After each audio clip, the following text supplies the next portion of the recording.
Thanks for coming to our second Side Hustle evening. My name is Irene Yelovich. If you were here last week, you might remember me from then. I'm the senior librarian here in the Job and Career Education Center, and this is a really fun program for us. We put it together after a question was asked by my colleague Wes Roberts about how do you get into driving for Uber or Lyft. And we had all these questions about it as we talked about it, and we realized lots of people have questions about this type of thing.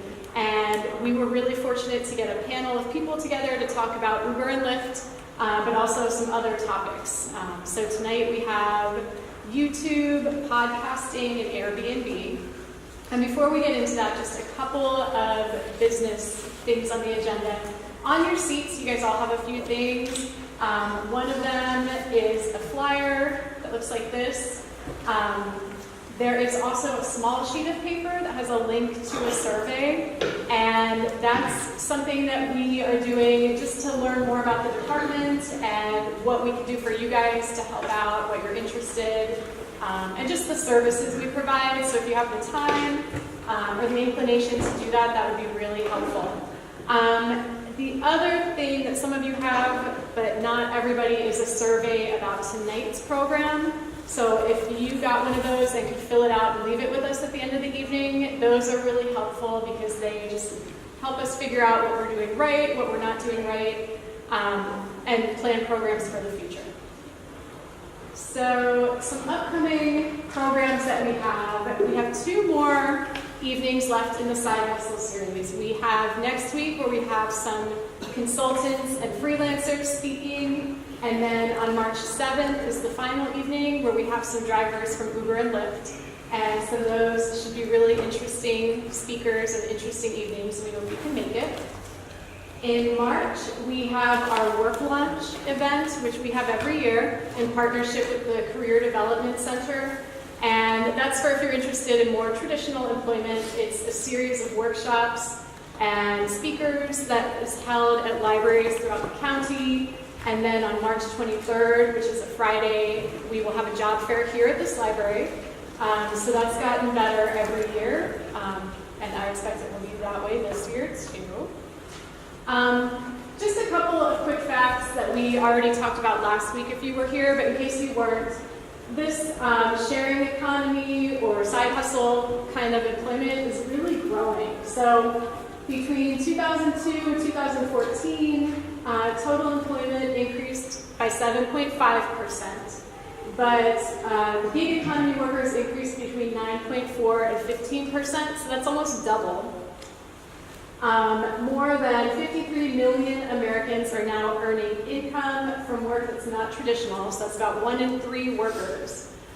And in Pittsburgh, between 2012 and 2014, payroll employment was down 2%, while non-employer gig economy employment was up 11.6%.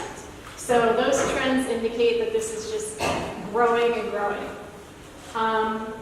And then just a couple of facts about the people we have this evening.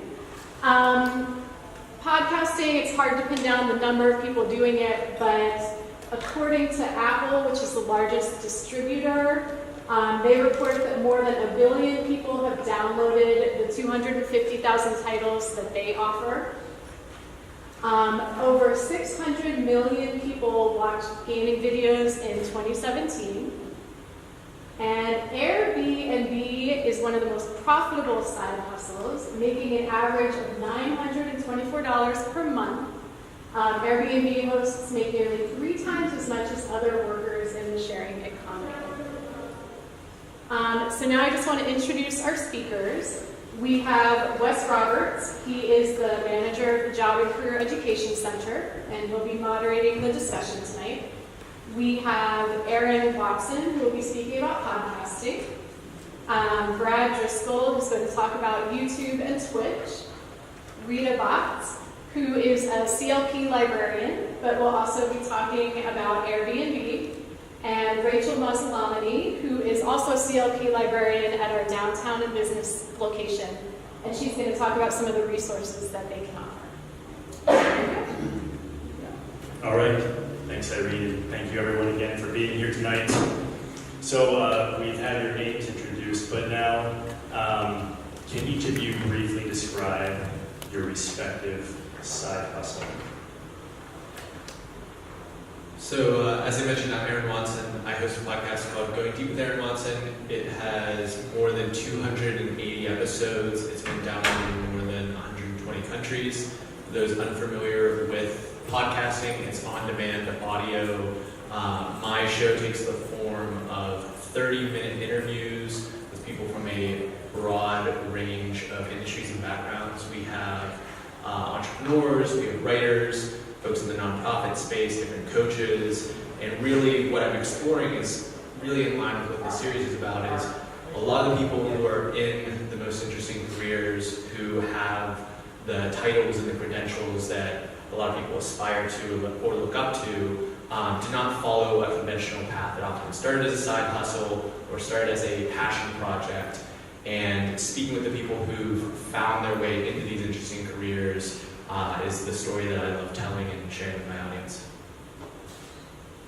Hi, I'm Brad Driscoll, and I've had a couple side hustles going through my life, and I always played video games. So growing up, my parents got me an Atari when I was 4, and Nintendo when I was 6, and I always loved playing video games. Decided to go to school for electrical engineering, and while I was in college, my side hustle was I learned to write scripts in video games that would have my character walk around, farm up money, and then I'd click a button when I went to class, come back, and it would have a bunch of money, and I could sell it on eBay.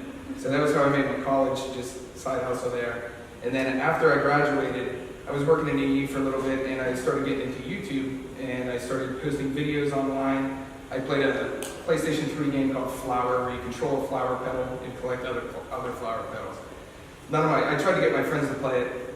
Very difficult to explain. They didn't understand it. So I said, okay, I'm just going to record footage, put it on YouTube, and that's the first video that I ever put up. And then after a little while, I started going out to flea markets, thrift stores, and basically I'd be going out and getting video games for deals and record the footage, post it on YouTube. And once I started doing that, I found that there were a ton of people that were really interested in that, and started getting a lot of people on YouTube. Ended up, I'm just below like 10 million views now. And then I switched careers over into coding, and once I did that, I switched over to a website called twitch.tv. Does anyone in here know what twitch.tv is? Okay, so some of you. Most people don't.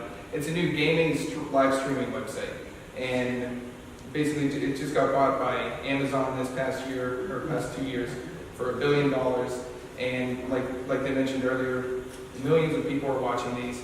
So I got onto Twitch, started live streaming, and that was when I started making a lot more money playing video games.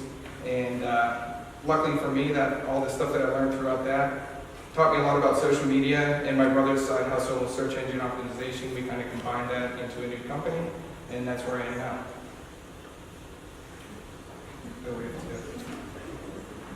Hi, everyone. Can you hear me?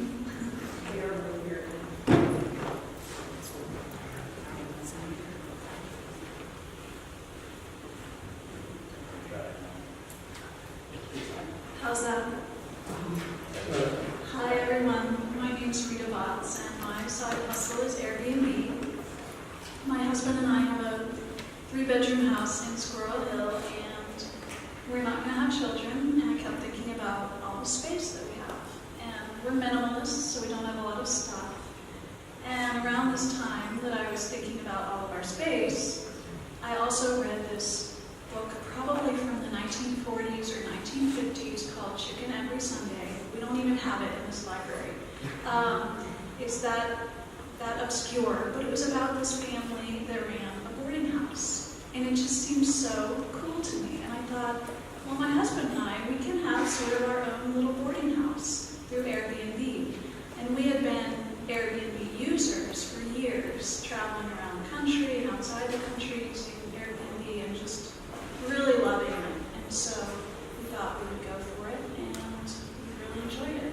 We only rent out a room of the house, so that's the perspective I'm coming from. Of course, there are other types of Airbnbs, but it's worked really well for us.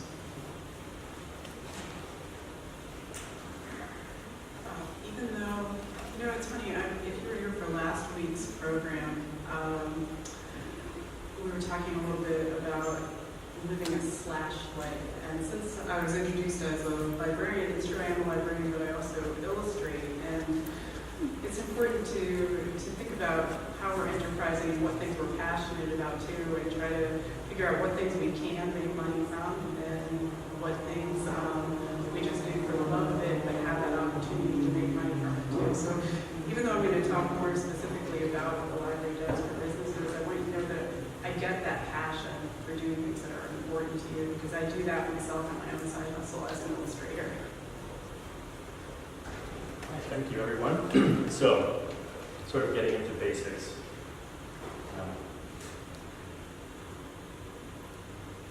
I think these have batteries that are not charged. Sorry, this might be a little awkward.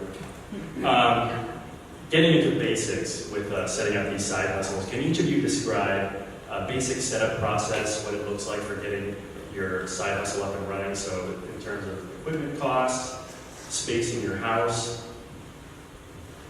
Sure. So with audio, the equipment and cost has come way down, and it's more about best practices in terms of where you set up your microphone and the space that you occupy. So if you're in a large cavernous room with all hard surfaces, you're going to have sound echo that's going to hurt your sound quality. The mics that I use, I do interviews, so there's 2 mics. There's an audio interface that takes both of the audio inputs and condenses it into one audio input for the computer to handle.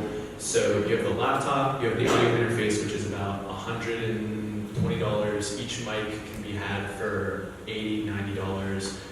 Free software, and then $20 a month to host the podcast RSS feed. Basically, you're not holding all of the files on your computer. You upload it to the cloud, and then a service syndicates that to iTunes, Stitcher, SoundCloud, all the big platforms where you would access a podcast from. For most everything I did, the entry point is very cheap. Most of the people that have a lot of success in what I did is I would just take my cell phone out. I would just use my cell phone as a camera. As I went on, I picked up better cameras and things like that. But to start, it really didn't cost much. In terms of doing videos just at my apartment in my house, I just I started out with a $10 microphone. You can do that. And then if you want to improve from there, you can spend up to, my current microphone costs about $150. But other than that, everything is free. Everything to post, on YouTube is free. On Twitch, they have softwares that are completely free that allow you to create overlays over your streams. So I was able to be able to put the chat directly on the screen so people could see that, hook up the webcam. It's all completely free. So all the software that I use is free, and the cameras and microphone or however much you want to spend on them. So just like with Brad, our entry was super easy, zero cost.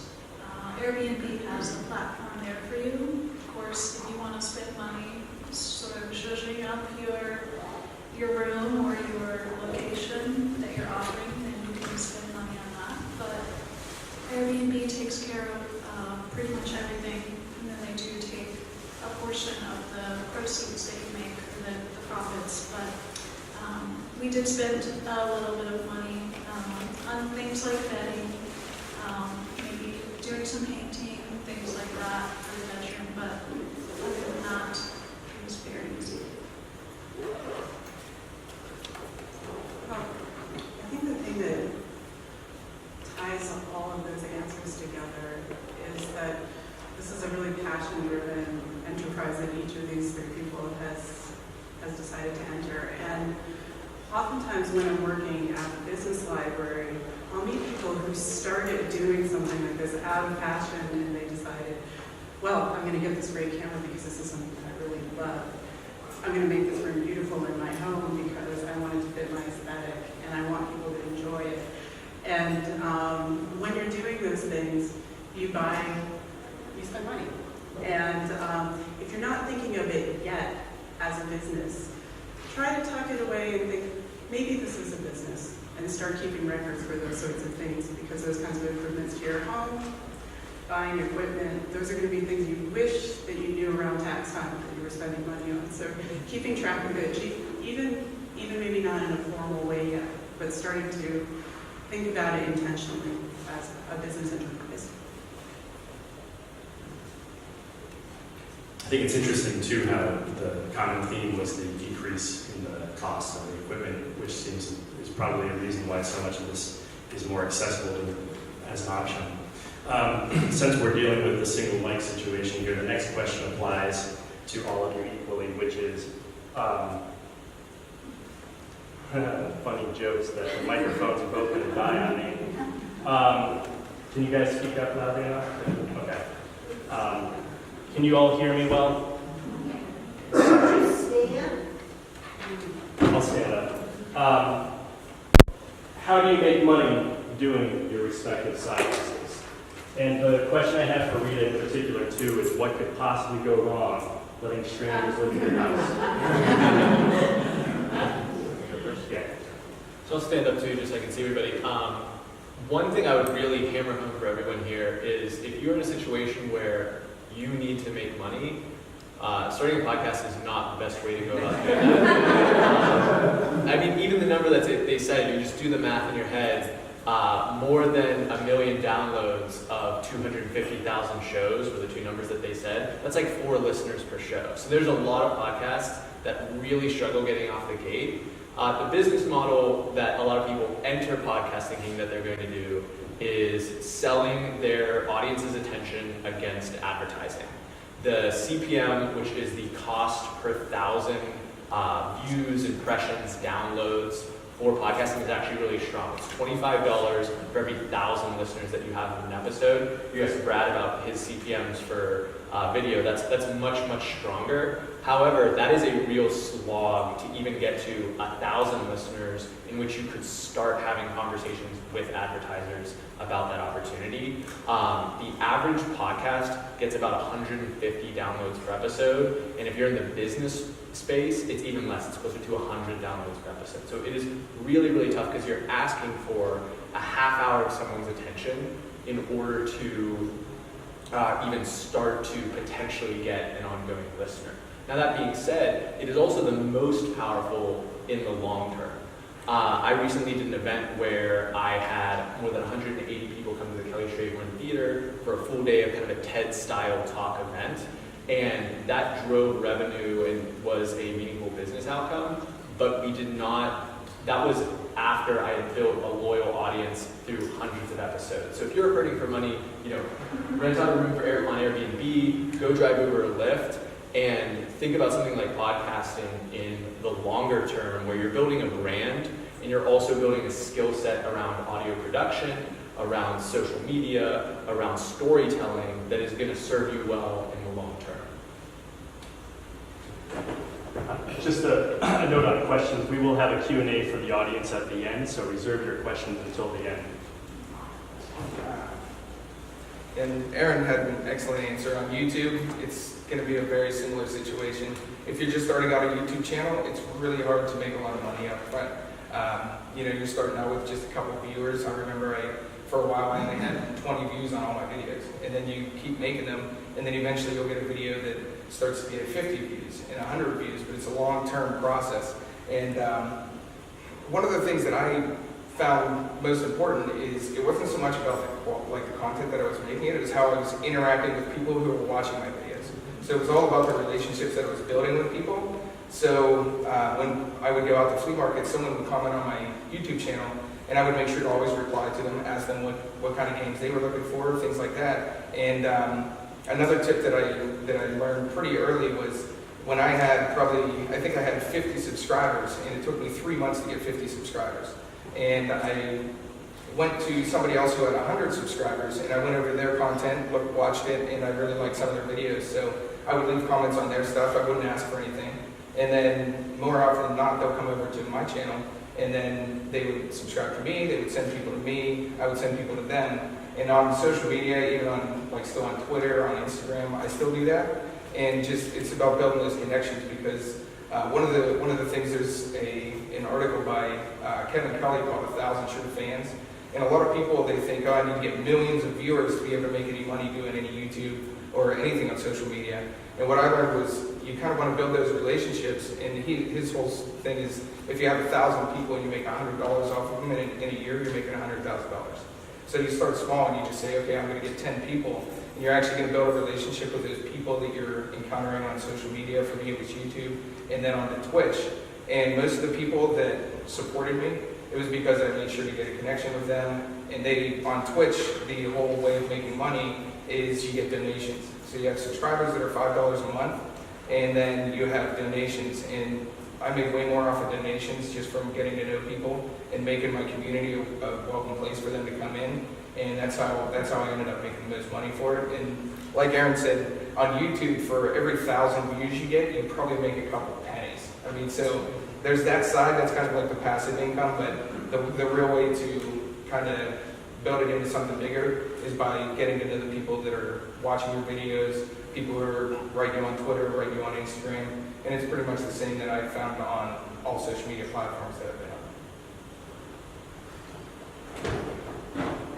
So first I'll talk about how to make money, and then I'll talk a little bit about what can possibly go wrong with Airbnb. In terms of the money, all the transactions are done online. A lot of times people ask, well, do people pay you in cash? How do you ensure that payment's made? Airbnb takes care of all of that. All of your profits can be funneled right to the bank account of your choice, and everything is done through the guest's credit card, which is vetted for you, so you don't have to worry about any of that, and you're never doing anything in person with cash. In terms of setting your rate, Airbnb is always offering you suggestions based on the other rates in your area, and they're often encouraging you, of course, to lower your rate. But that's up to you. You can decide. My husband and I both are full-time. We're full-time employees, so it's not as if we are surviving on this. So we can be a little more flexible. If we want to charge a little more, we can. And we just know then that we may have fewer guests, which is okay. We like having our privacy sometimes too. So there's a lot of flexibility. Airbnb doesn't tell you what rate you have to use. So it's really nice. In terms of what could go wrong, what could possibly go wrong, having strangers come to your home. Well, this is a place, if you're considering Airbnb, this is a place where I encourage you to start early, as Rachel suggested, in terms of the taxes, but also starting early and thinking about what your comfort zone is. My husband and I had several conversations before we started allowing guests to come in about what we were comfortable with. Did we want to meet every guest before they came to the house? Do we want to meet them in person and actually unlock the door to them and show them inside? Did we want to leave a key for them in a lockbox? Did we want to get an automatic keypad for our door and just give them the code through the app? And while we're at work, they can come in that way. You know, what was our comfort level, so that we were sort of on the same page and we didn't feel like we just had to let anyone in on any terms. So that's important. And then I would also say that determining your comfort level and who you would like to be a guest is also important. And I will say that most people who request to stay with us, we will go out on Google and we will find out who this person is. We will also see if they have any reviews on Airbnb. Not all hosts do that, which is fine. And some hosts use something called Instant Book, where any request from a guest is automatically accepted. My husband and I, since this is a room in our house, we don't really feel so comfortable doing that, so we don't have Instant Book turned on. And like I said, we try to learn a little bit about the person who's coming ahead of time. I will say that nothing has gone wrong. We've been doing this for about 3 years, and we've had really fantastic experiences, and we've met really interesting people from all over the world. And I think part of that is because we don't accept every guest. We want to know a little bit about why they're coming to Pittsburgh. When do they want to arrive? When are they going to leave? What are their reasons for being here? What kind of guests have they been at other Airbnbs? So I recommend that if you're just starting out, you can set your comfort level pretty low to start with, or your characteristics or your vetting process to be fairly strict, and you can relax it as time goes on. Moving down to Rachel, you've worked with people making money in any of these ways at the library, and what advice or resources do you offer them, and what would you offer? We work with people doing all kinds of online businesses, and I find that with many, it kind of divides up into two camps. Some people who have arrived at being entrepreneurs because they're driven by a central passion. So a passion for video games grows into something that can sustain you in some sense financially. And then for folks with that approach, we find we're helping people understand basic setups of businesses and how to go forward and grow and build something, a foundation that you can come from. Another set of people has a more traditional kind of business already in place, and they've heard about the magical things that can happen on the internet in terms of marketing. And they say, I heard I could do something to make money on YouTube. I heard about this podcasting thing. And what I say to people who are coming to it kind of sideways, not being driven centrally by passion, is you have to understand that this is something you cultivate like a garden. It's not like you're just going to plop the seed in the ground and come back and there's going to be something wonderful for you to reap there. You have to keep working and thinking about it constantly. And it's a little bit easier, I think, for somebody who's driven centrally by their passion or whatever it is. Might be cooking, it might be giving financial advice, and it could be video games. But that comes through, and that's what makes podcasting and YouTube successful in particular. When people are trying to use it to promote an existing, more traditional business, it can absolutely be successful, but it has to tap into the passion that made that original traditional business the success and the growing entity that it is. So the most helpful thing that I think we offer at Carnegie Library of Pittsburgh to people who are entrepreneurs is a conversation about what your goals are for your business. And you can do that in a casual sense, just say, hey, I'm coming here, I'm passionate about whatever the subject of my podcast is. And we could be talking to you about materials we have to support that. We could be talking to you about scholarly resources. And then we can say, well, are you thinking about monetizing? And what's your strategy so far? And that's when I find people really want to talk a lot about crowdfunding, about additional streams of revenue that might go along with something like a podcast. And we talk about, like, wow, you've got a podcast, you've got a subject, and you're driven by that subject. Have you thought about doing some kind of digital publishing? Do you have something else to sell? And that's when we sort of end up bridging that in real life and digital gap that happens. Because in those last three answers that we've heard, it was all about real life connections. And so we try to draw that out and figure out how we can strengthen the real life connections digitally. Cool, thank you. So getting into a little bit of the mundane, but some of the business aspects of making money in this way. So for each person who's doing this kind of side hustle, and then Rachel, the next question follows up with you with related resources, and then we'll get into some more specifics about each one.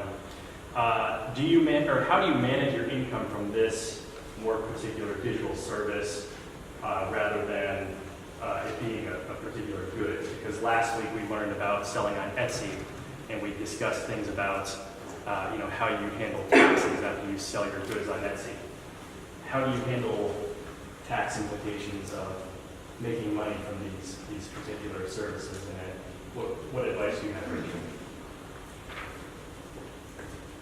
Go ahead. So I'm filed as an LLC, so it's self-employment tax. You write off the purchase of equipment versus either sponsorship dollars or ticket sales or revenues that come in. And yeah, that's what I said. On YouTube, basically I just had to sign up, give them my tax information, and then they just take out all the taxes out of the income that I have. And it's the same thing on Twitch. So just immediately, right when a lot of people say, oh, I don't have to do that until I reach a certain amount, I just did that right away, don't even mess with it. And just once you start making money, just get registered through YouTube and Twitch and just say, take out the taxes at a time, and then you don't have to worry about it. And when you get the check, you don't have to save money aside or anything like that. I'm going to stand up because I have a soft voice. If you can't hear me, just wave. But the tax situation with Airbnb in the city is really something. And that's because the city has essentially welcomed Airbnb in with the agreement that a certain set amount of tax is pulled out from every transaction. So that gets pulled out automatically. I don't have to send a check to Allegheny County. I do have to register. It is an honor system. I did this just out of my goodwill, but you do have to register with the county as, they call it a bed and breakfast. So essentially every quarter I send them a piece of paper that says, Airbnb already gave you your taxes and they accept that. Then I just do my own taxes for my federal income tax and report it there, but that's about it. So it's pretty simple. I'm going to ask you about your taxes. Do you have to file a Schedule C or a Schedule E? I don't remember, honestly. I should have. I feel like Airbnb has the most possible complications for taxes out of everyone we're talking to. And there are a lot of rules and regulations to follow. You're right, Pittsburgh's a lot looser than some places, but there's lots of things to consider when you're considering taxes for any of these enterprises. It feels good like when it's built into that system and you feel like you can be on top of it. The thing that I most often find myself suggesting to people is if you love this stuff, if you love reading about taxes, and that's a really good time for you, read up and study because there are things that you could be deducting that you might have missed. A good series that we have here is called NOVO Legal Guides, and I think they have one specifically for Airbnb, and they might have for some other kinds of broadcasting, things like that too. It's interesting to read up on it and get an idea about some things you might have overlooked. If that's not what you love, if that's a big time suck for you, you can't bear the thought of reading a whole book about that, hire a professional to handle your finances and hire a CPA to look at it because it's possible there's something that you're missing in there. And it's always worth really considering how much of your whole life you're putting into it and see if there's another chance for the government to support that. Because there are a lot of things set up to support entrepreneurs that you can take advantage of. All right, so speaking to Aaron directly, Aaron spoke at a CLP program a few years ago called Show Your Work, where he presented on his podcast then. And something stood out to me then, which was something along the lines of, as long as you just put the podcast online and you stick with it a bit, that people start listening, that you were in the top 50 or something pretty quickly just because you stuck with it. Can you elaborate on that? Sure. So that was more than 2 years ago, and there was a fair dose of naivete in that statement. But basically, one of the stats that I cite often is that 50% of podcasts in existence do not reach their 7th episode. People find it difficult, or there isn't enough audience, and they give up and quit. Of that other 50% that complete more than 7 episodes, 50% of that group don't make it to episode 23.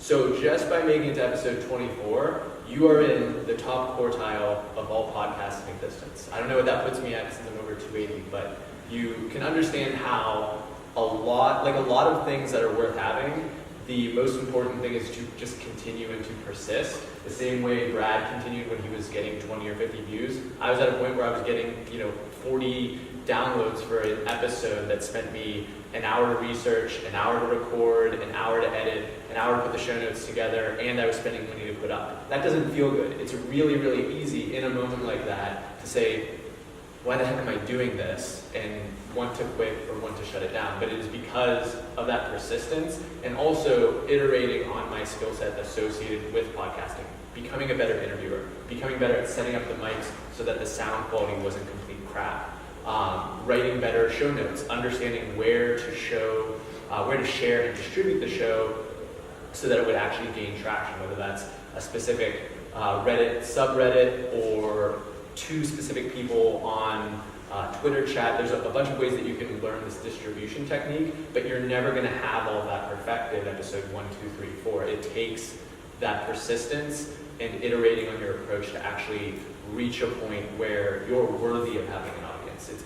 People bring a lot of ego into content creation because whether it's a parent telling you how amazing you are the whole time you grow up, or just our natural ego as we live as humans, it's really easy to think that your conversation, your picture, your video is just the coolest thing ever. But everyone who puts their stuff out knows that. I don't know what the data is on how many hours of YouTube footage get uploaded every second, but it's something insane. Everybody thinks that their story is like the story, and you have to have the humility not only to persist through the tough times, but to also put in the work to improve your output, given that it's so competitive.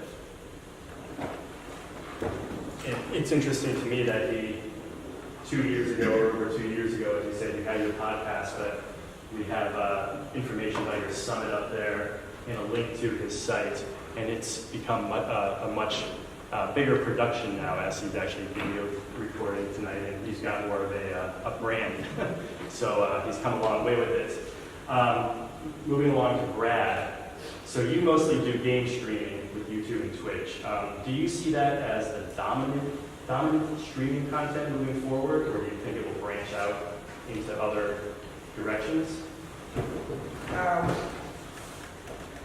Well, Twitch hasn't been around for too long, and I think it's in the top 10 or 15 sites that use up bandwidth in the world. So it's gotten huge really fast, and they just got bought by Amazon, and since Amazon bought them, they started growing even faster. And it used to be strictly just video games. If you put up a video and you were just sitting in front of your camera and you didn't have anything gaming related, you would actually get a warning, and then they wouldn't ban your account. They'd give you warnings. They'd give you like a week suspension and things like that. And then once Amazon took over, they actually branched out into a lot of creative side things, like artists, musicians can go on there, and they don't have to be gaming related at all. So it's starting to branch out to be available to everybody. They have in real life where people just go out and they go and check out a restaurant or something, and they can put that out and live stream now. And I mean, I know a lot of big people are getting into it, like Gary Vaynerchuk just made a Twitch channel. So it's going to be definitely growing a lot. And then the other side of it is video game industry is bigger than movies now. So there are people in professional gaming, the teams that win, they win $5-10 million for their tournaments. And that's a huge market for viewers on there. So there are 2 sides of viewers. There's the professional gamers, and I'm nowhere near any of them.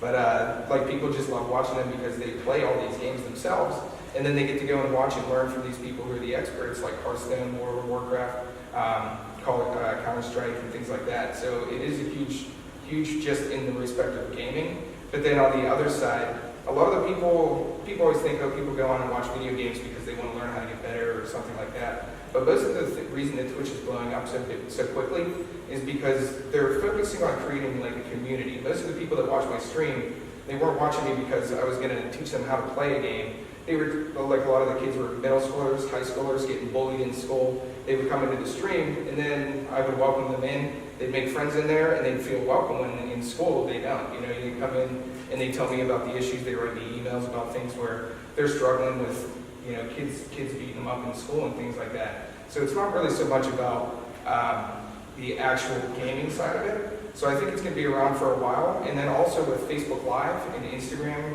like live streaming, that's probably going to take off a ton too. because it was a little bit behind on the Twitch, and then they're taking some of the elements from Twitch and bringing that into Facebook and more popular social media sites.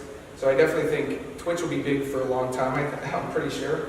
But also Facebook's going to be getting into it. Microsoft's now making a streaming platform. So it's going to branch out here. I think people are going to get a lot more into streaming their own lives, whether it's, cooking. A lot of people, even on Twitch, they do cooking streams. And, just anything people want now. They can stream whatever they like. So going down to Rita, who I keep abusing with multi-part questions. What advice would you give to someone trying to start an Airbnb? You've spoken a lot about that, but if you have anything else to add.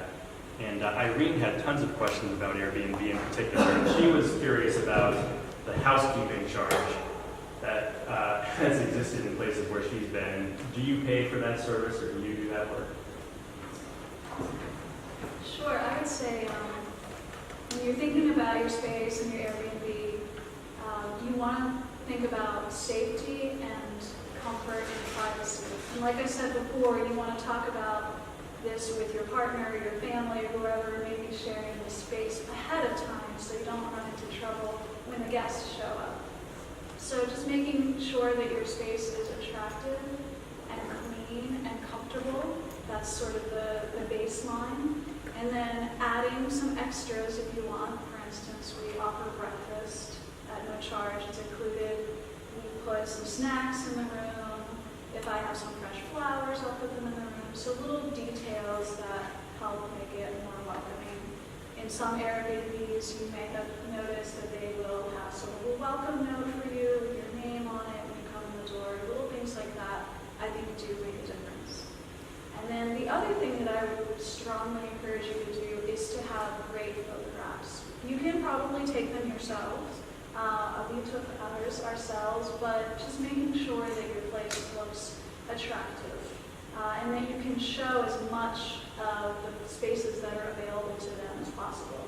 I can't tell you how many photos I've seen for places on Airbnb where you basically just see like a mattress with a blanket over it, and that's the only photo.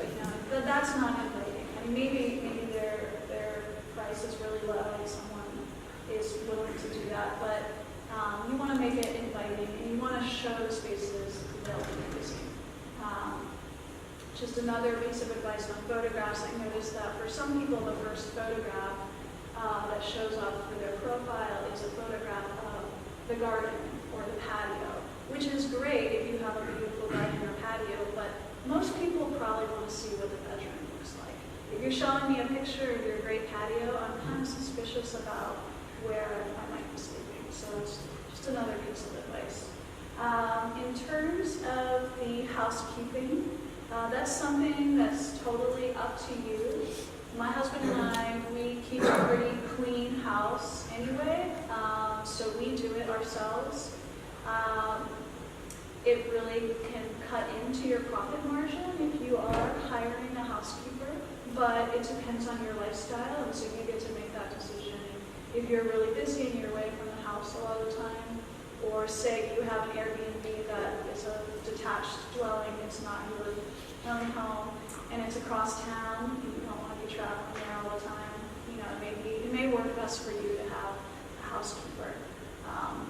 But that, again, that's another person that you need to be able to rely upon at the right time. So that's a choice that you can make. For me personally, I know that when you do a search in Airbnb for a certain rate, say I put in my search parameters for a property that's no more than $100 a night. Well, I will get in my results all the properties that are set at $100 a night. It does not factor in that housekeeping fee. It does not factor in a security deposit, which you can also choose to charge on Airbnb. So just for me personally, I like my guests to be able to see the price as it is and not sort of add on a fee that they see later. It's just personal preference. So for each of you, since you are doing a very public online service, how do you handle negative comments, trolling, and similar situations in each of your respective side hustles, starting with Aaron? Sure. So they happen, and I think that another part of that like initial startup phase is that's when you're most likely to get a negative comment to the effect of like, wow, the sound quality on this episode is terrible, or you know, the ums and ahs between sentences are really making this brutal to listen to. You have to understand that any sort of public work, that's kind of what you sign up for. There's literally, I mean, I can't even think of like 5 people who are universally beloved. Everyone has a critic, and accepting that and understanding that that's part of the process is really important. And that, you know, just let it bounce off you, because there's a mission behind what I'm doing. There's a mission behind why I started the podcast and a specific audience that I'm serving. And if someone isn't into it, that's their choice, but I'm going to eventually get them to love me by the end.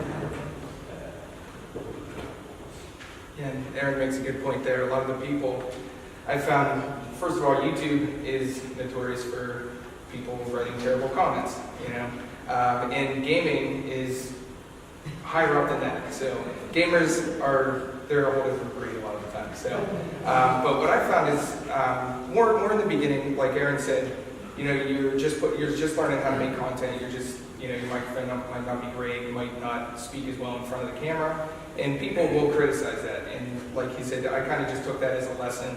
You know, if people are saying it, it's, you know, I mean, some people are just being mean, but a lot of the people, even if they sound mean, you know, it might be something that you could actually fix. And I actually fixed a lot of things going through my videos that happened just like that. And another thing that I found is, like he said, they're going to love me by the end. A lot of the people that would come into my streams, they would come in and they'd be loud, they'd be obnoxious, they'd be trying to start trouble and cause, you know, like be instigators basically. And a lot of those people, I see a lot of streamers, you could just click ban and they'd be gone, and they're just going to be immediately out of there. And I always told everyone in my chat, you know, I don't usually do that. If they're really bad, I would. And I told my moderators to, you know, unless I specifically say something, don't ban anybody.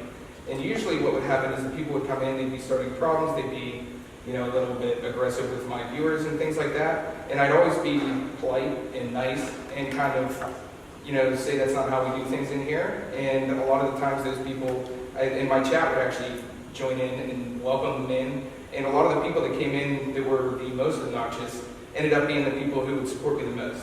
And a lot of the kids, I mean, think about, like I already mentioned earlier, a lot of the kids were in middle school and they're getting bullied and stuff like that. And that's how they come on there and let that out. And once they come in and see that they're accepted into the community or your YouTube channel or your podcast or whatever social media platform you're using, a lot of those people will start to actually appreciate what you're doing. They realize that you're not just gonna, you know, blow them off, and that you actually care what they're thinking, what their experience is. You know, you welcome them in, and that's one of the main things that I learned. And then a second thing, as far as security and your personal information, I've had some very bad run-ins with that. So I was streaming, I did 365 days in a row streaming, and about 10 days before the end of that, Not consecutive, like consecutive, yeah, every single day. not without a break. Say like, Yeah, like an hour. I went to work 9 to 5, and then I would stream from like 7 to 10 every single day. Some days were short, but 10 days before that, someone had found my IP address through Skype. If you sign in through Skype, anybody, I can take I can look at your username. Skype does not. That's public information. So if I know your username, I can find the IP address of where you last signed in. So I don't know if you guys have heard of what a DDoS is. Direct denial of service is what people use to shut down like PNC, Wikipedia, things like that. The person had my IP address, so they just shut down my stream, and they just send a bunch of packets to your router, and they shut down your stream. So I'm like 10 days before, and I'm like, if this guy ruins my streak, I'll be pretty angry. And luckily, the guy didn't know that I worked for a cybersecurity company. I was able to. I didn't actually end up having to do anything, but it is one of those things where you have to protect yourself. So I had to learn how to reset my IP address, because Comcast won't let you do that. I had to make sure that people couldn't find my IP addresses. I no longer use Skype. And luckily he didn't cause any more problems because I did track his information down to his parents' house. He was a 13-year-old over in the UK. So if he had any more problems, then I would have been able to call his parents. But I mean, it is a serious thing when you're putting yourself out there. I always kept an online alias and then my real name, and I kept it like that forever. Like hardly anybody knew my real name because especially with like the gaming and the live streaming, there are a lot of issues with that where if people find your home address or your family, you don't know what they're going to do. So I always recommend to everybody, if you can have an online alias, you can do that. A lot of people use their own personal information, but just try and keep anything that doesn't need to be shared, don't share it, and only give that kind of information to people that you trust if you meet them through there. And then as far as getting donations and like on Twitch or anything, make sure that you can set up your PayPal to actually not be your personal name. Normally you don't want that. And then there are just a lot of things that you do want to look into. And usually that won't start too early, but after you start getting in the public eye a little bit more, and if you don't know what people are going to do. So I would say be as cautious as possible, assume the worst, and make sure that your information is protected because you don't want to have to deal with that kind of stuff. Aaron has one more thing to add before we turn to Rita. Yeah, just one other thing about like feedback related to content.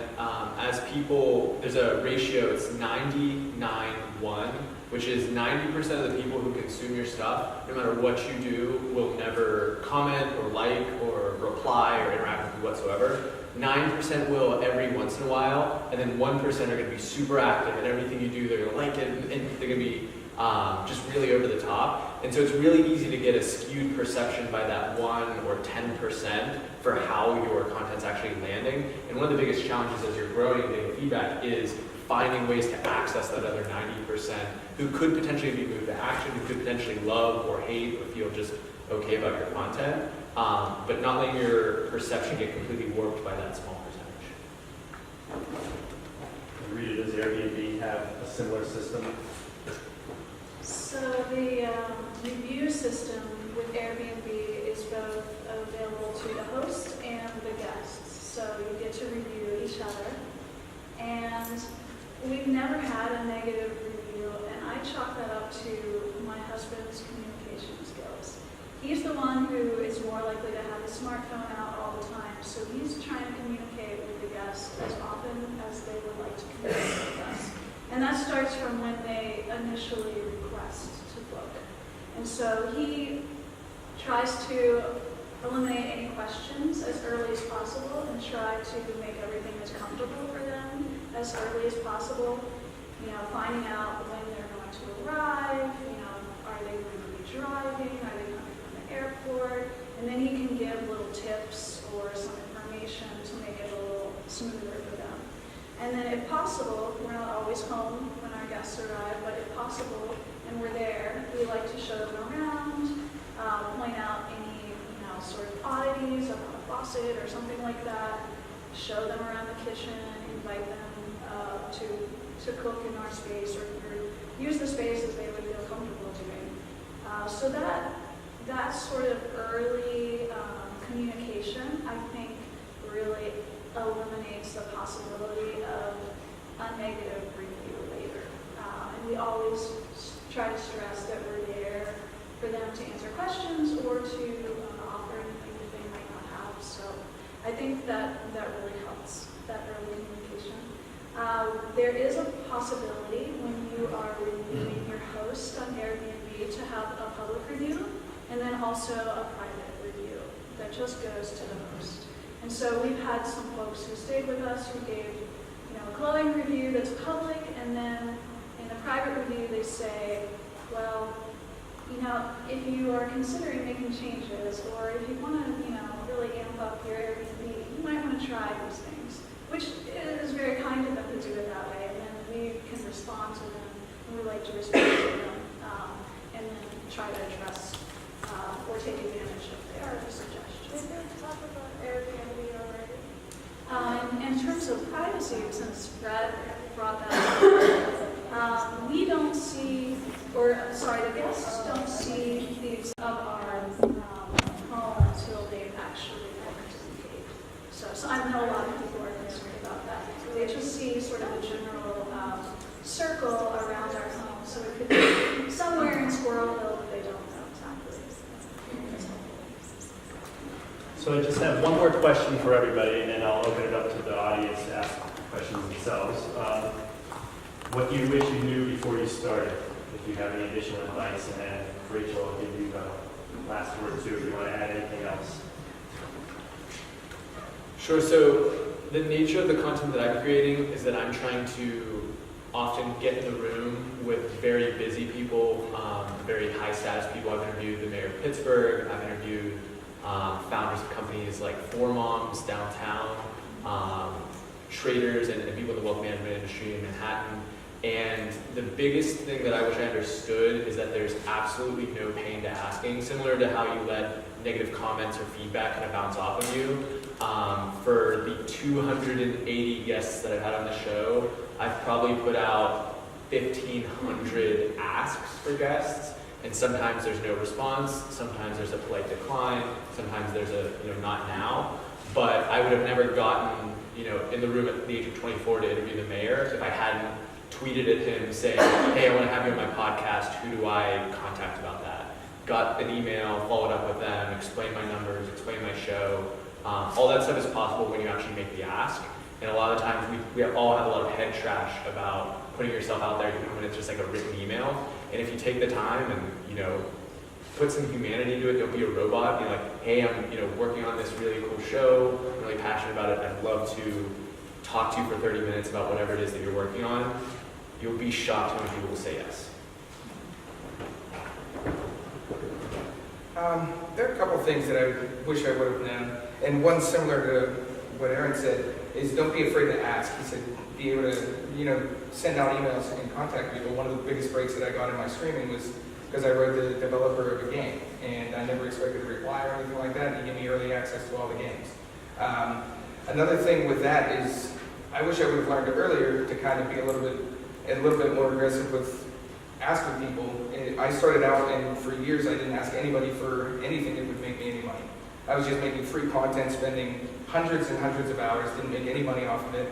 And then I realized that, a lot of the people, they actually wanted to support you. Once I started streaming, I realized that people would just donate for free. I didn't have to ask them for anything. And the people wanted to support me. They wanted to make sure that I was going to be able to spend more time doing that and keep being able to stream and make videos and things like that. And when I first started out, I just did everything for free, which is fine when you're starting out. But if you want to turn this into something that's going to make you money, don't be afraid to ask people for $10 donation. A lot of people even do like Patreon channels. Some people will say, oh, I don't want to do a Patreon, I'm going to seem like a sellout or something like that. But if that's what lets you get the content out to the people who appreciate it, that's something that you should actually do. So that's one of the main things. And then another one would be, it was very difficult to not focus on numbers. That was something that you have to learn through the game. And I started out, and there were periods through there where it was just all about numbers, and like you see your followers going out and things like that. And it's exciting, and it's a rush, and it's kind of an addiction.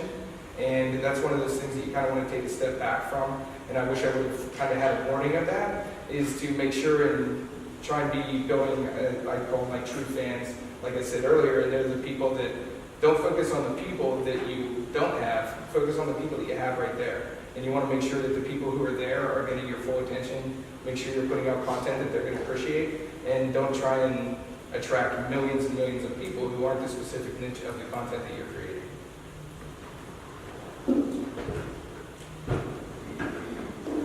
I really have nothing that I wish I had known earlier, except that I wish I'd started this earlier.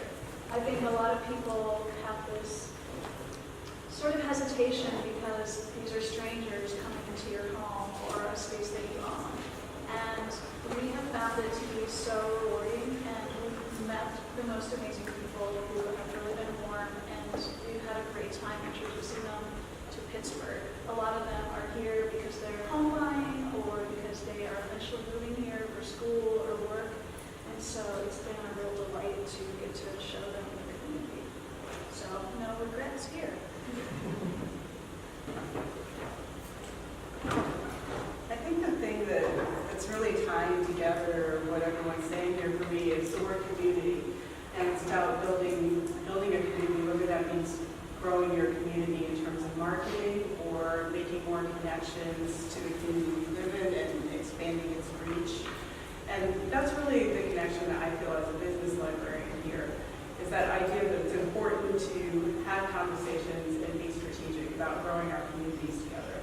And that's what I have to offer to people with an entrepreneurial spirit too. And I want to make sure that everyone knows that if you're working on a great idea and you want to bounce ideas off of somebody else who has thought about marketing, thought about these new platforms, and wants to learn and have a conversation with you, that's what the library is for. So you are always welcome to come and speak with us about your ideas, bounce ideas off of us together.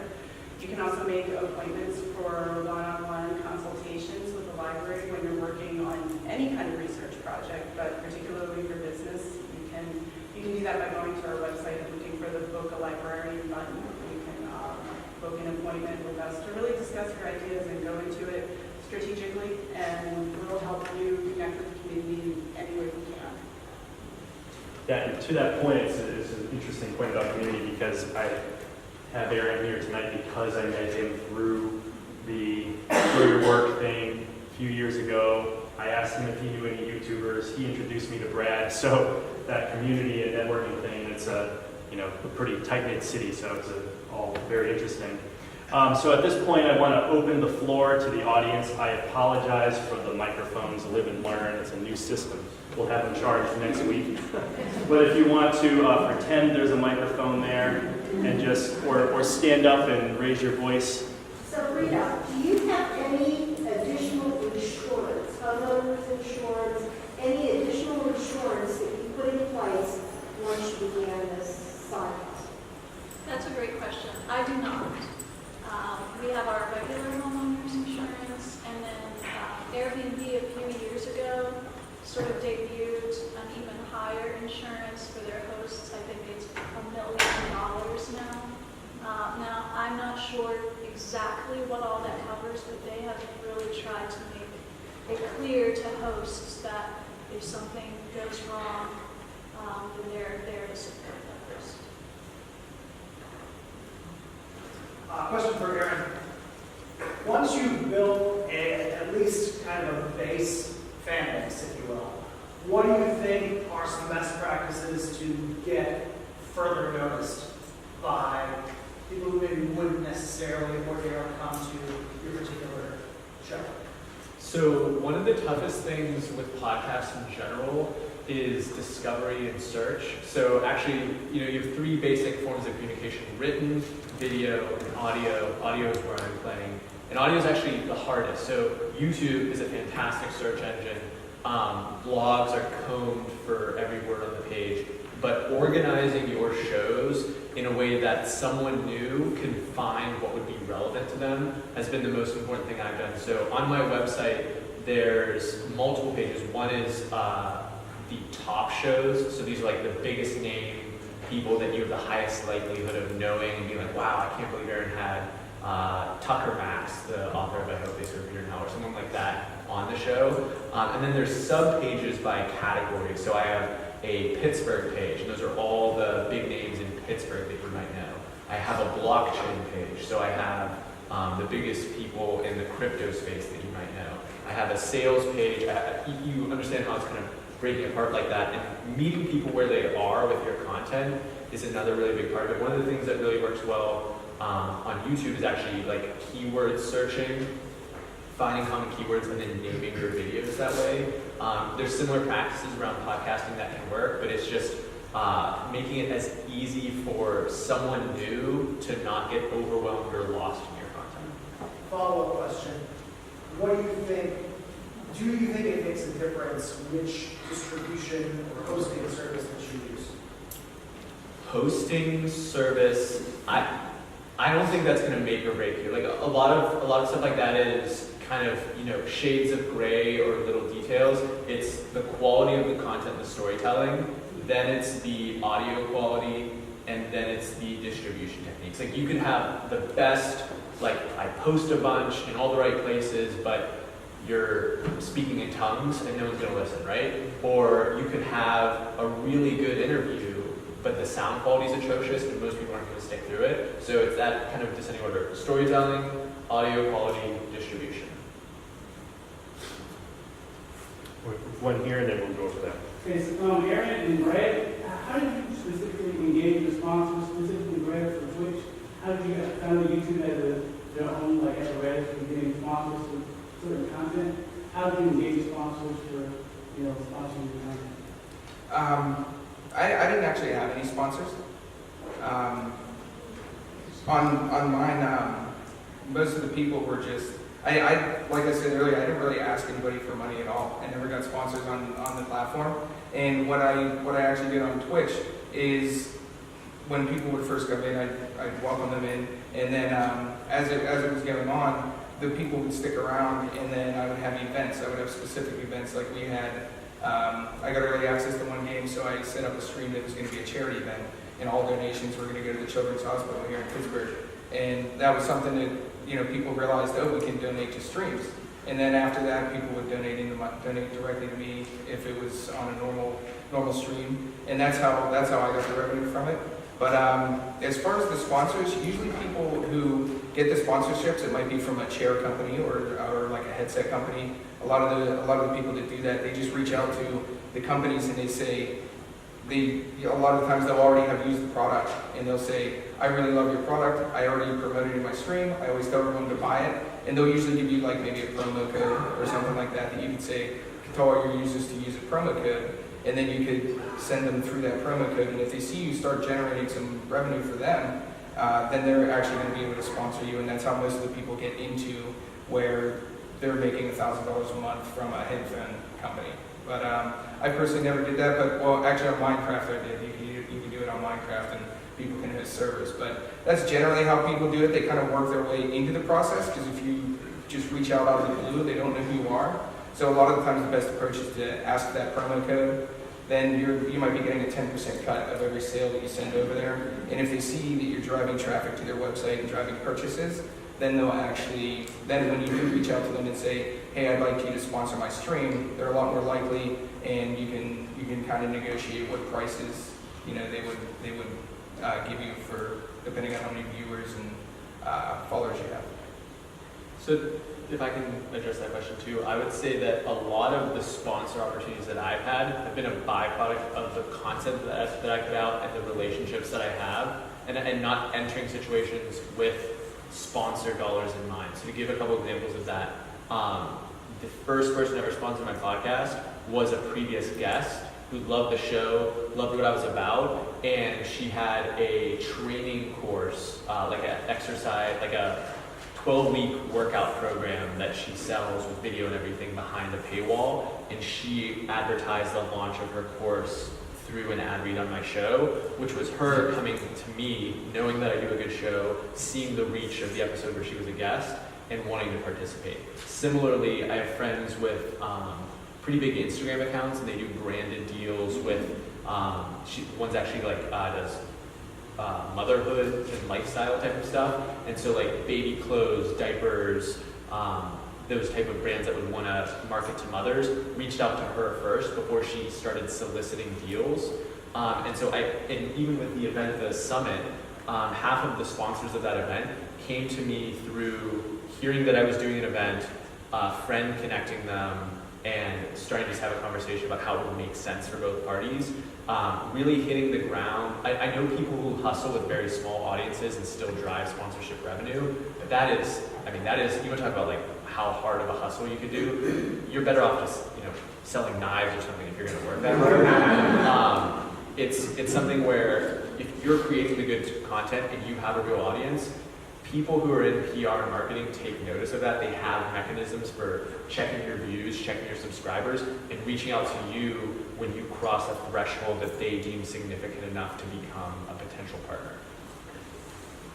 We have a question here. So Aaron, my question for Aaron and Brad. Aaron, you mentioned storytelling and creating compelling content. So my question is really around, is there a formula, and I realize it varies from industry to industry to industry, but have either of you found any resources that helped you kind of create your initial piece of content? I'm sure that it evolved over time, but did you have some, Aaron, in your case, some podcasts, and you listened to it and said, oh, I want to try and emulate that format or some of these gaming videos that you followed and you said, oh, that's cool, I want to do that on mine? Yeah. So really about content design. Yeah, so I listen to 2 to 3 hours of podcasts every single day, and I have been for the last 5 to 6 years. So in terms of internalizing the right structure for a show, that's just something that's, near subliminal for me, I guess. But the way I think about an interview is, so I just gave the story of the Instagrammer. Before I could ask her about, how to build an account, or how to think about a brand deal, or how to, these kind of like deep philosophical questions associated with her work, I had to first give her the chance at the beginning of the interview to establish her credentials, because the way we're processing information, one of the things I dropped right at the beginning of this session was, I have more than 280 episodes and it's been downloaded in more than 120 countries. I saw, like, visibly in people's faces, oh, they kind of perked up. I'm going to actually pay attention because this guy seems to know what he's talking about. Giving your guests the opportunity to establish their credibility first then sets the foundation for them to go down a path of something more philosophical or woo-woo or whatever agenda they want to push. So in the interview format, that's how I would think about the structure of it. And real quick for that, what kind of content are you doing? YouTube? So I don't know actually, and I don't know. I'm a collector and a dealer of vinyl records. Okay. And actually, like all sorts of kind of rare media. Okay. And I want to sort of parlay some sort of content, apart from just posting to Instagram and Facebook. I want to create more content that would not only promote what I'm doing, but also engage an audience around stuff that I think is cool and help kind of perpetuate the vinyl community. Okay, yeah, that's probably very similar to what I started out doing. I started out trying to do reviews for people to share the games that I liked. And, I got a little bit of traction with that. And one of the things that I recommend to everybody is just try a whole bunch of things out and see, gauge the reaction and see how it works. But one of the things that I got most popular with is I went to Trader Jack's flea market up here in Bridgeville. And I went out and I might put like 10 hours into a video where I would edit it and I would spend all this time into it. And I went up to the flea market and I just took a camera and I just recorded myself walking around looking for deals. And I found video game deals.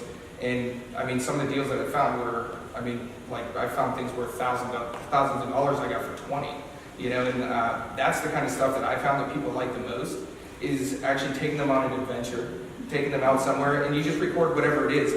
The things that people point out in my videos that they really enjoy I would never have guessed that in a million years.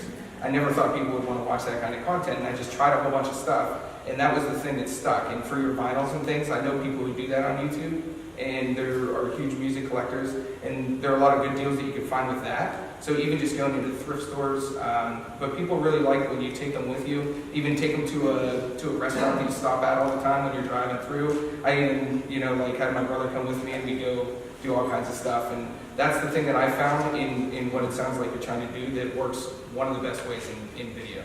That's great. And particularly if you're just getting started, I would strongly recommend going and watching an early video of Brad's or other people who are doing it, and not just shamelessly copying, but model their style as a framework, and then you can start to play with it as you move forward. Like when I was starting my podcast, I was doing an impression of my favorite podcasters until I started to get more comfortable, and then it became my voice and my style. But you need that kind of initial framework to kind of move forward and build off of.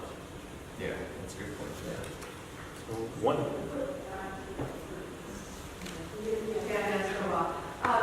I wanted to know if you had thought of selling your services to other people. I teach at Quinn Park University, and I do a lot of online classes, and that's actually why I'm here for doing business plans. But I know what content I want to deliver, but I'm not really good at perhaps doing it myself. And I'm especially surprised that our Career Development Center doesn't know about Aaron's product. But the streaming would be good as well. And so that's opportunities for you to make money and for college professors to actually pay you to help us develop our content. And I really like the streaming because the first one I ever saw was a couple streaming, assembling IKEA furniture when they were drunk.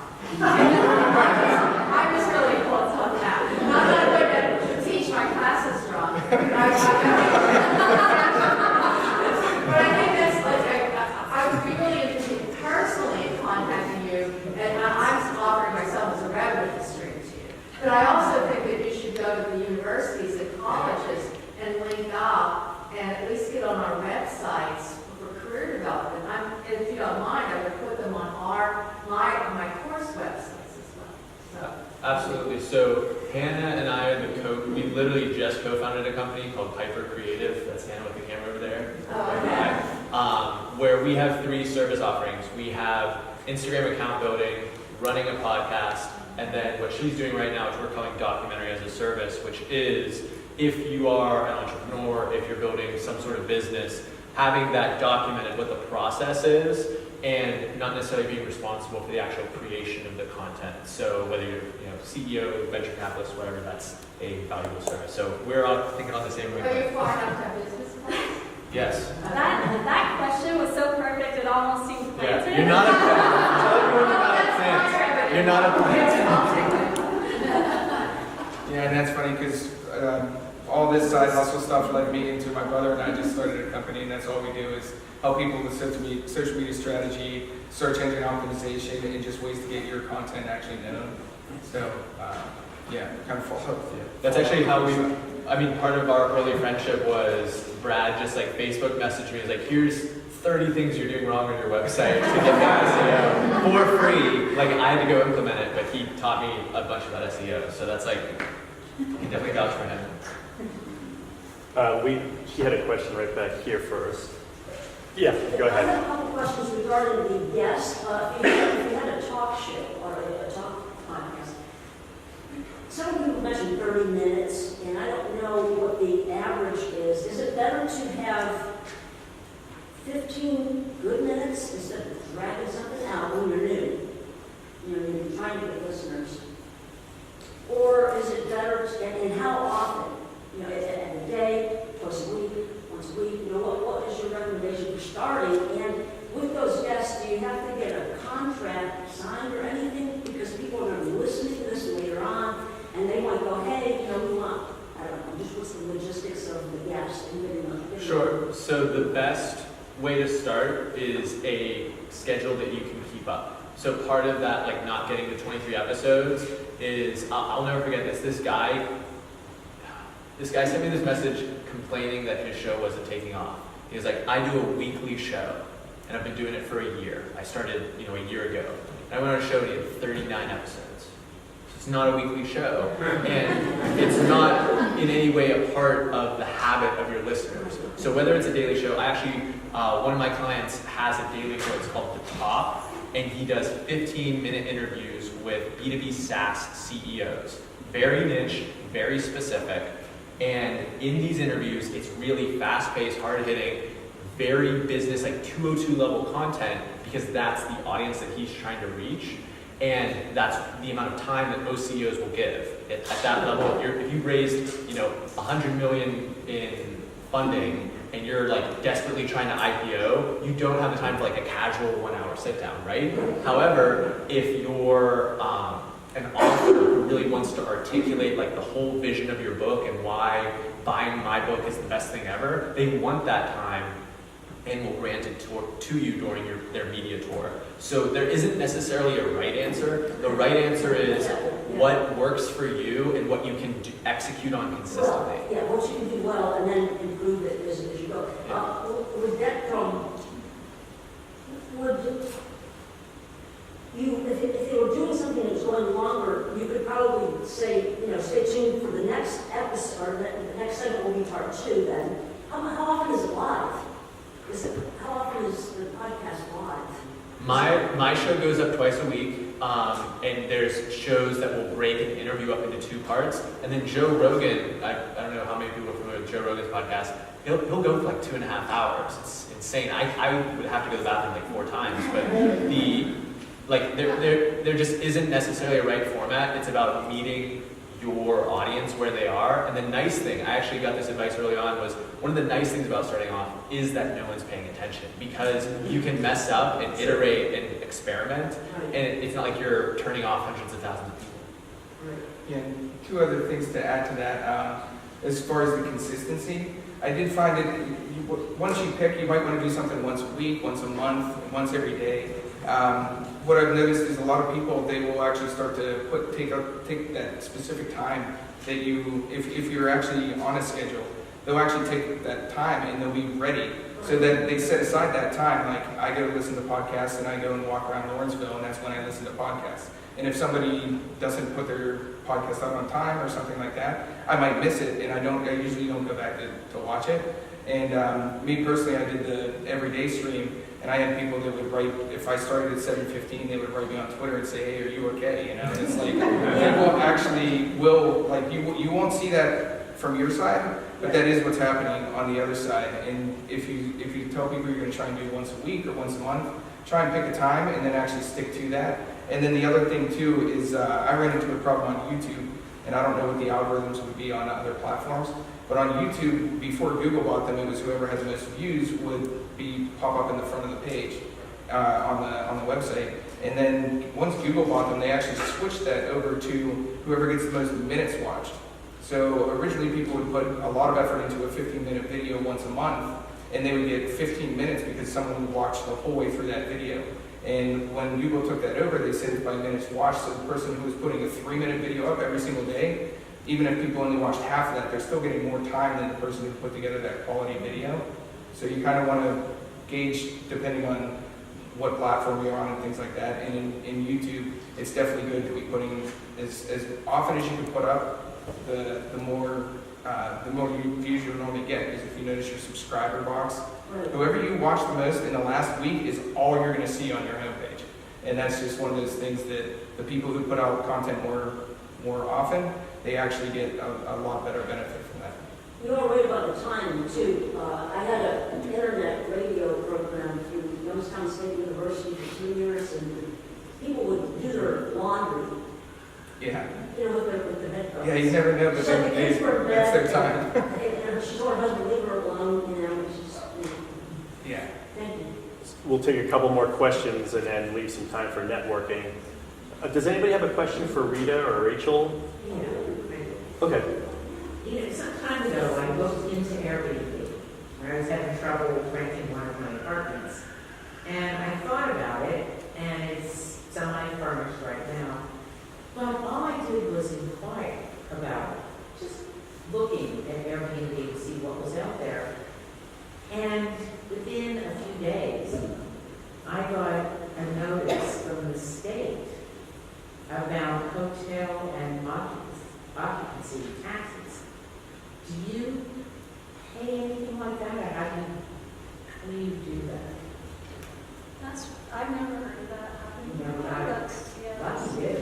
That's really interesting. Yeah, like I said, I registered local income taxes, and I included it there. But yeah, I've never had anyone contact me. About being a hotel or anything like that? No. In fact, I wonder sometimes if I had not registered, if I ever would have been contacted, because I don't think they're very proactive. Take this question here. Anything done a blog, and is that sort of subsidiary or supplemental to your other work, or I'm thinking about doing a blog and trying to see how I can monetize it. That's one of the things that I wish I would have thought of earlier. When I first started out, I was making all this content. I did strictly video because I wasn't good at writing, and that wasn't what I was trying to do. I was trying to go out and make videos, collecting games and stuff like that. And one of the things that I wish I had done is actually one of the best benefits of blogs, there's a reason they're so popular, is my brother's side hustle was doing search engine optimization. And search engine optimization is one of the strongest things that you can get for consistent traffic, but it takes so long, so you have to have a lot of blogs to actually have that give you a benefit. But the thing with that is if you're posting blogs, you might post a blog now, and as long as you optimize those pages so they rank in Google, you choose the right keywords and things like that, that will bring traffic to your website forever, as long as people are searching that phrase. And actually, the longer that it's on there, the more traffic it brings in. So I wish I had started that in the beginning. So if you like writing, I mean, that's definitely one of the strongest things, and pretty much every single person that I know that does social media, they make sure to write at least 500 words or 300 words on their, like on your podcast, you probably write a description, and pretty much everybody who does a video, they post it on their website. You want to have that content on there, so blogs are perfect for that. And it is one of the strongest things. And then in terms of converting that, a lot of people, they'll do an email mailer. So when they, get people to sign up on a newsletter or something like that, so they can get your next blog. And then emails are still one of the best currency in terms of converting clients into whatever you're trying to sell, or if you have a product or service.